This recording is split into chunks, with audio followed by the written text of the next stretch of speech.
people. So listening, pay attention. Oh, yeah. You're looking for capitals? Farm shop here, should we set it all up? Yeah. Come on then, let's set it all up. Maybe put all the milk together. And these are the purses for the people to come to the shop with. Who wants to be the shopkeeper? Let's see shop.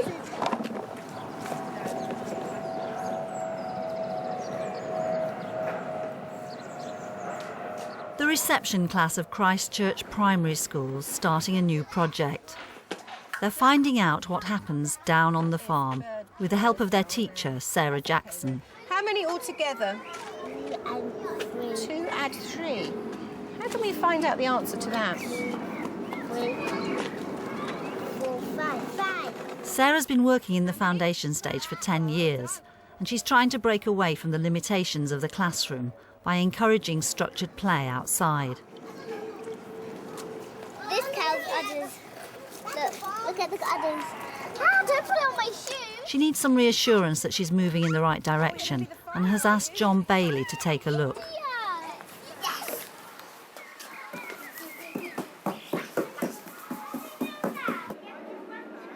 Sarah has the support of a strong team of teaching assistants, Carol Brisley and Pam Blake, and student teacher Rachel Chapman. Now, this is the beginning. This is a story that's going to last us about 10 minutes, what happens with this milk. And do you see on the ground, they can't quite figure out how to fill... They can't sort it out. So Hannah's going to go off on a journey Let's go to the milk place. to figure it out. I'm scared if we drop it in the milk place. Okay. Because they're scared if we drop it on us. OK, then off we go. This is where... Oh. That, right, Kayla. When she first starts So, tipping, Kayla. there's a few seconds when she hesitates about whether to put the lip of the bucket over the lip of the neck or the other way around. Because I'm going back to the shop. What are you doing, Hannah? And then along comes Teach. Why don't you use this? Do you think that might help you? There's some water in here. You could tip it, you could do this. Someone could hold it for you, and then you could tip it in. That might make it a bit easier, won't it? You know what this is called? It's a funnel to help you get this. It's really heavy, that bucket as well. She's really persevering. Tip. Hello, I'm going to be over there with the eggs. Okay, I'll be there in a second. That's it. I'll tell you when it's full. Oh, that's heavy, is it, Hannah? And stop. Might be done. She's still holding on to a big bucket. Yeah, She won't let it go. Let me try and carry it now. The story is by no means over yet. Strolling along, not caring the world with her. Yes, that's right. But she's looking for the other milk bottles. Yeah. Something's up. Have you seen a milk bottle? Yes. Could you talk us through her walk, what she was learning and doing? Well, obviously a huge amount of perseverance because she went on for, I don't know how long it was, 10, 15 minutes. So, I mean, she knew exactly what she wanted to do and she stuck to it until it was finished, really. And then sort of carried on some more, I think. It was like she was doing her own investigating definitely. how to figure out what she needed and how she was going to go about getting the resources to what she needs. So it was like she was using her own brain rather than being told. Yeah. And involving other children, Yeah. obviously. She was going around sort of talking to everybody else, asking lots of questions. Has anybody seen the bottles? Did you see that? Yeah. I know. Let's put it over here. This is where play and learning come together. Absolutely. This is squishy. Oh. Why is the outside so good? I could tell it's good. You couldn't really do that inside, not without creating a huge mess. It would be a huge mess, really, wouldn't it? I mean, you've just got much more space to use around you and just a lot more freedom, I think. Because if you hold it like this, it spurts out that way and it goes all over each other. If you hold it down, and you press it, then it just goes down. That might be a bit easier, okay, so then you won't squirt each other. But it's only water. I need my udders. I'm going to take my udders. Once I got into the idea of it being a farm and all that out there, I found it really easy to forget that I was that I was in the middle of Battersea, and you know the only pigs, the 20-mile radius are wrapped up, aren't they? So.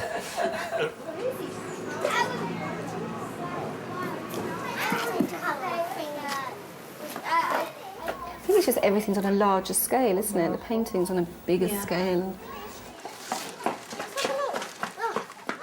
Are you worried about management outside? Behaviour and all that?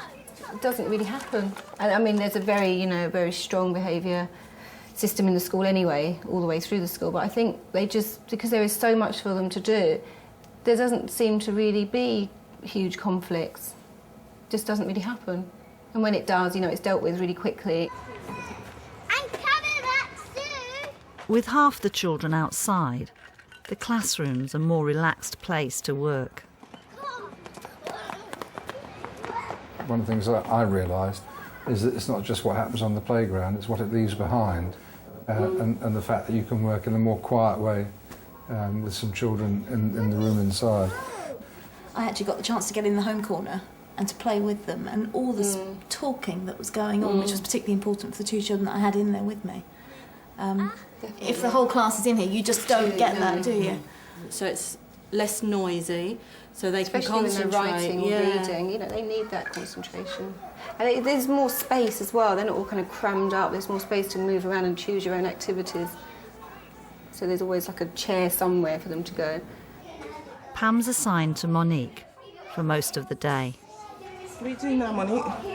Enjoying your mum. When I came back in, it looked to me like you and she were pretty focused on each other. Yeah, she was doing numbers or trying to do numbers, and then after a while she was drawing pictures, like saying she's drawing a picture of Dad and herself, just focusing on herself. You some Sheila. Sheila? No, yeah. Are you going to draw Sheila too? Yeah. Okay, so you've got to follow her interests. And if there aren't 30 other tinies to be looked after, you've got a better chance of doing it. Hey, Max, you don't need a help. All right, Max, you God, what have we learned from watching it? how important observation is. I'm going to give it to the bumblebees. Oh, yeah, that's nice. We can put it this way so the bumblebees can fly on it. Because just watching that, there were so many things that I didn't pick up on. Obviously, you can't observe them, 100% all of the time, but how important it is to set aside times for the day and for the week to observe and follow them and see what they're learning. There are times when they don't need you to intervene, No. but there are also times when there's that moment where they need a new skill or they need an input, they need to be supported and extended. Do you want somebody to play with in here? Yeah. Who would you like? And you have And to then you sort of draw know back when those again. times are as well. You're not needed to be interfering all the time. No, definitely not. Yeah. And how independent they are. I mean, watching that, they're so independent. Not many of them came to ask for anything, really. I think that's such a key question, isn't it? I ploughed through the whole of the foundation document. I read through 180 pages yesterday. Oh, wow. And I was really interested to spot that in the document itself, play is a half page. It's really titchy. After today, I'd like to write a document that had 3 or 4 pages about play and what it's all about, and get people really excited, and then use that to write all the steps against.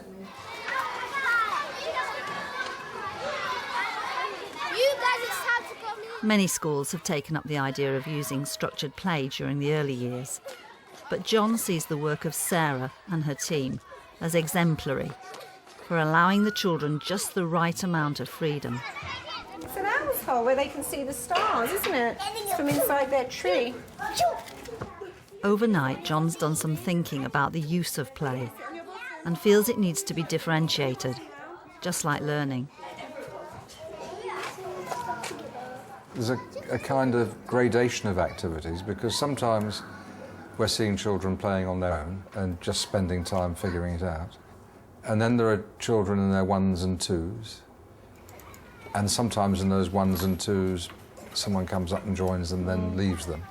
And then they get up to larger groups, and some of that's more organised and some of it's less organised. So I suppose the Scarecrow group is pretty directed. See if you can work out what you're going to use. Oh, right, go on then, see if you can put them on. And right, you so, but what else is missing, Kayla? He's got his eyes, his mouth, but what else? His nose. And also some children are still in the early stages, and playing alongside others is something that that they do. They play with somebody else, but they're not actually talking to them very much. They're just kind of getting on with their own thing, and the other person is as well. And they might say things maybe to each other, or maybe actually just to themselves, and that's how they interact. And then eventually they start to join in as pairs or as small groups and start to work together more. But giving them the opportunity to do that, I think is important, to be able to play by themselves if they want to. Shouldn't be discouraged. When we go blah, it's mean we want you to sit the egg. Blah, blah, blah. It's like a trance, isn't it? Some of those children, they either really are on the farm or they really are in their own little world. Definitely. Eggs. Let me get the eggs. Eggs. I got the eggs. Here's the egg. This could be the egg. And that's sort of one of the differences between play and work, isn't it, I suppose?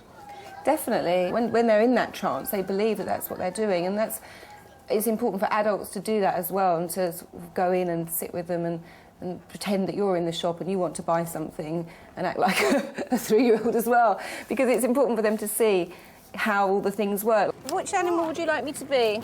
Zebra. The zebra? Yeah. Oh, I don't know if we have zebras on farms, do we? There are zebras. Maybe he's visiting for the day. OK, then, ready? What do we need to do now? Go. Go on, that's it. You've got to be a cat. Good girl. Keep going. Keep going. That's it. Keep going. Oh, Hannah, you did well. You went really quickly. Oh, I'm being the zebra. I need to get down as well. Oh, I'm coming. Be quick. Quick. Quick. Oh, she beat me. Where did I come? Second. Did I come second? So why do I need to write my name here? Yeah. OK, thank you, Monique. Miss Jackson came second because you both came first. That was nice of you, Hannah. Sarah's shown John how well structured play can work, but he has one further thought. What's going on out there is unbelievably good, I think. Really, good practice. And I was wondering if a way of consolidating and extending might not be for you and your staff to have the opportunity to do individual observational tours. Mm-hmm. So maybe someone gets 15 minutes just to follow a child or just to follow a group, and not just to tick off, not just to tick the development boxes, but to understand a bit more about what's happening and use that to try and improve that world further. Definitely. And also for observing them for longer periods of time as well. We tend to do kind of 5-minute jots, some things down, but actually following them and watching what goes on in sequences would be really interesting. Let's make a house for it. Let's make a house for the chicken. Papa, I could slide the chicken down into it. Yeah, you couldn't you? There's a hen house over here. Hey, there's a hen house over here. Could be the hen house over here. It means a room. A pointy one. Over to the slide. Whoa!